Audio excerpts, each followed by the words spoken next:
Unless you're as politically meat-headed as Prime Minister Justin Trudeau is, it should be absolutely clear to you that after NDP Manitoba Premier Kinew met with federal Conservative Party leader Pierre Poilievre, that there was going to be no way of running on a carbon tax and hoping to win the next federal election. And yet, Justin Trudeau's still doing it. Kinew is not a political moderate. He is on the political hard left. He is to Justin Trudeau's left, and yet Kinew at least has some political intelligence. He has some populist inclinations, and he knows in order to hold on to his working class base who just voted for him in the recent provincial election, that he has to oppose the federal carbon tax. There are going to be a lot of crossover voters in Manitoba, people who voted NDP in the provincial election who are planning on voting federal conservative in the next federal election. Justin Trudeau is serving nobody with his stance on the carbon tax. The only people who like the carbon tax are the sort of people that, even if Justin Trudeau said he was going to scrap the carbon tax altogether and it was a massive mistake, are still going to vote Liberal. It's only Liberal Party ideologues who actually support the carbon tax. It's upper middle class urban white-collar voters in downtown Toronto and Montreal. And so he is not actually growing his base of support at all by doing all these stupid press events, trying to gaslight people into thinking that the carbon tax rebates are going to make us all millionaires in the long run. It's nonsense. It's effectively a scam.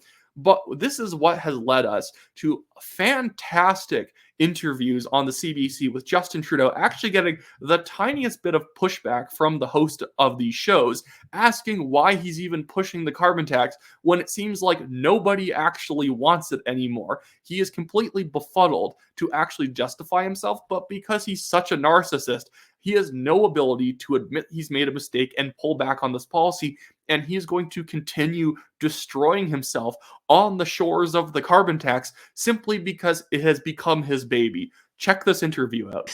Do you think you've made that case? I think we're continuing to make that case. It's understandable that at a time of anxiety, of pressure on costs, of affordability concerns, that some politicians are trying to, drum up support for themselves by scaring people and by giving misinformation. It's unfortunate, but we're going to continue telling the truth. So just to be clear, you don't think you've lost the narrative on this? We had a conversation this week with somebody who's a defender of the carbon tax. He explained it. He talked about it as a dumpster fire in terms of how it's rolled out. You don't think you've lost the narrative? It's not just Conservative premiers, though. It's Kinew in Manitoba. It's a fellow Liberal in Andrew Furey in Newfoundland and Labrador. What would it take for them to convince you that this is not the right policy? Well, they have the opportunity to put forward a pricing frame that makes sure that pollution isn't free at the same level for the rest of the country, but in a way that works for their province if they don't want to have the federal backstop. So Andrew Furey has said that he wants a meeting with you to talk about this. He wants the premiers to come together with you. Will you have that meeting? I had a meeting in 2016 will with you all have the, premiers. Will you have when the we meeting built this. now with? I will continue to talk with premiers, but I will continue. One of the reasons why there's great anxiety over this is because, as you've said, there are a lot of people who feel like the system is stacked against them. Young people in particular. They do everything they can. They get a good job. They're working hard. They can't square that circle.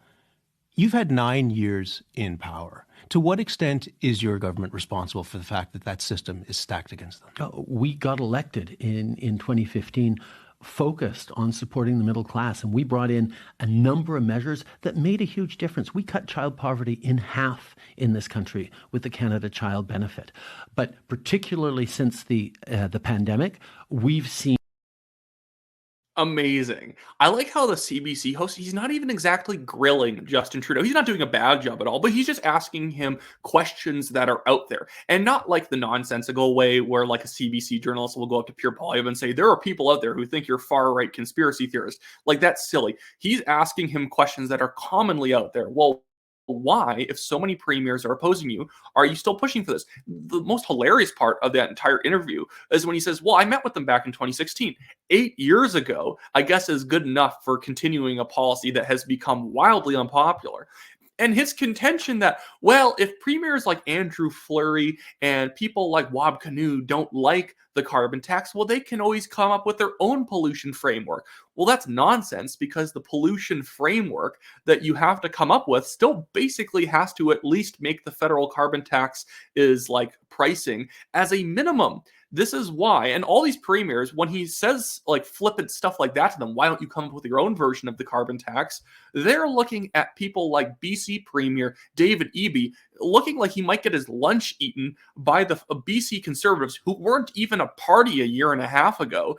And they're thinking, well, no, I'm not going to pass my own carbon tax because then I'm the main person responsible for this. They'd prefer Justin Trudeau keep his federal carbon tax in their area than them passing their own provincial carbon tax. They just want the carbon tax gone in general, but they're not going to own the terrible policy. They want at least Justin Trudeau to own it if there's going to be a carbon tax in like on the provincial or federal level. He's like watching a turtle stuck on a fence post. He doesn't know what to do here other than basically put out the same platitudes he's been like shilling out since 2015. And there's all those questions were very answerable if he had the slightest bit of humility. If he had an ounce of humility, he would say, yeah, fair enough. If young people are feeling like it's stacked against them, then we should be addressing those issues and those concerns. And if enough people don't like the federal carbon tax anymore, well, I'm a public servant. I'm here to serve the public, and I'll put a pause on the carbon tax and we'll reconsider it later. If he did that, he would at least gain 5 to 6 points in the polls overnight, because a lot of people who for some reason have an irrational hatred for the Conservatives are just looking for Justin Trudeau to be rational enough that they can still justify voting for him. He's not rational, so they won't come out and vote for him. It's not that all these liberals are going to go vote Conservative, although a lot of them are. It's that a lot of liberals are just going to stay home. This is where the Conservatives actually have a very good chance of picking up a lot of seats out in even downtown Toronto. Spadina Fort York, which hasn't gone Conservative in forever, could go Conservative if Kevin Vuong is the candidate there, simply because a lot of Liberals are just not going to show up, because what's the point at this point? That if people keep seeing their financial situation get worse and worse, you can't tell them that, the rebate's making your life better. No, these people actually grapple with the issues of inflation and their own personal finances. It's not like any of these people are trying to buy a Mercedes at the same time they're dealing with their normal household costs, and that's what's incurring them so much financial burden. No. These people are buying the same things they used to buy, if not lower quality versions to save money. And after the rebate, they are still telling you, I feel worse off. They're not lying to you. You're just an idiot who won't listen to them and is gaslighting them. You're never going to be able to gaslight people into voting for you. It has never worked in Canadian politics. It's frankly never worked in any other politics around the world. There has to be an underlying truth to what you're saying, or people are going to reject you. Wab Kinew joining with Pierre Poilievre should be the decisive moment that the Liberals say, fair enough, we'll put a pause on it for at least 3 years. He won't do it. He doesn't have the humility to do it. Wab Kinew should be a premier who I hope loses the next provincial election. He's a terrible premier. He's putting bubble zones around abortion clinics, not letting people even silently pray. He is an authoritarian. He is a massive tax and spend NDPer. He is going to put that province in massive debt and hurt their economy, and yet simply by saying, I am against the carbon tax, he is going to gain a lot of popularity in that province. It's like a cheat code to a video game.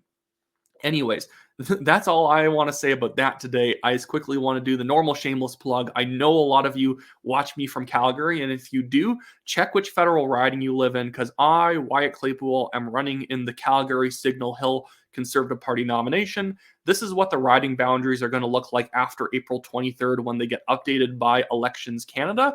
If you live in this area, buy a federal Conservative Party membership and visit my website in the description below, wyattclaypool.com. We want to stop, frankly, a lot of red Tories simply running against the carbon tax to gain popularity when they're not conservative at all past the carbon tax issue. They're as conservative as Wab Kinew is, and I'm an actual conservative trying to actually represent one of the strongest conservative ridings in the entire country. And also, we also have a legal fundraiser going on Give, Send, Go. That link is in the description as well. We have this billionaire developer suing us for defamation. Defamation he has no evidence to prove. And our entire article that our guest writer wrote that mentioned this guy simply hyperlinked to a Globe and Mail article that was a massive investigation about him. We basically said nothing new about the guy, and because he never sued Globe and Mail because he knew he'd lose against them, he tried to sue us because he thought he could beat a 21-year-old in court. He frankly couldn't, so now he's just trying to draw this thing out as long as possible. We've incurred more than $26,000 in legal costs just from this one case alone, and I have another $3,000 bill coming up. So if you can donate anything, it really helps me not have to spend every single dollar that I earn on defending myself in court. Anyways, that should be it for me today, guys. Thanks for watching. Make sure to subscribe, like this video, and share with your friends. Recommend as many people to watch my channel as possible. A lot of them probably live in my riding, and by recommending people to watch just the show for entertainment reasons, they might end up voting me for political reasons. Have a good one.